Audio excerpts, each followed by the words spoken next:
I say this with certainty because I've had this to lead the seven-way minority government without a solid mandate from the DA for the past 3 years. From the very first day I took office, this coalition arrangement has been undermined, criticized, and rendered nearly impossible. In every way, the DA has been the most difficult coalition partner in this arrangement. Despite the fact that coalition survived on consultation, shared programs, and recognizing the contribution of each member, the DA has criticized and questioned my approach.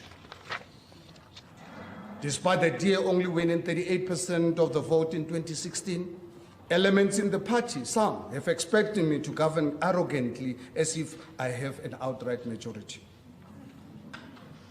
I have to deal with people who draw the artificial distinctions between service delivery in formal settlements and suburbs as a binary, either or type approach. I've had to deal with individuals who'd rather spend more time on cutting grass than on fixing our broken and aged infrastructure which threatens disaster in our city.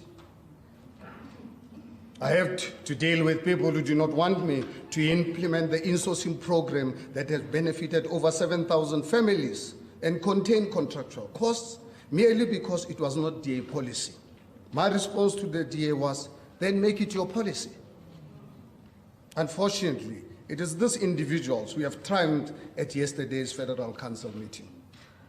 That is why I have no doubt whatsoever that the collapse of this governance arrangement is a foregone conclusion. It is not in my nature to wait for people to push me.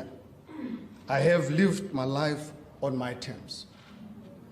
It is for this reason that I've called this press conference today to announce my resignation from the DA Democratic Alliance effective 27th November 2019.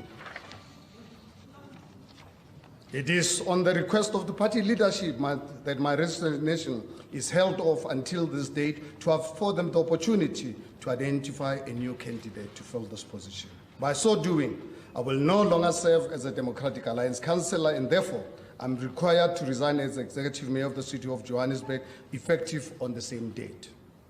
I've given this decision considerable thought, and I've been tortured by the circumstances that have had to lead me to this moment. It is not in my nature to quit anything in life. I succeeded under the darkest days of our country's history when I was told that I could not be a businessman. However, I cannot be a willing participant in good conscience in a process that is placing the narrow internal interest of a political party ahead of the needs of the 5 million residents of our city, of the city.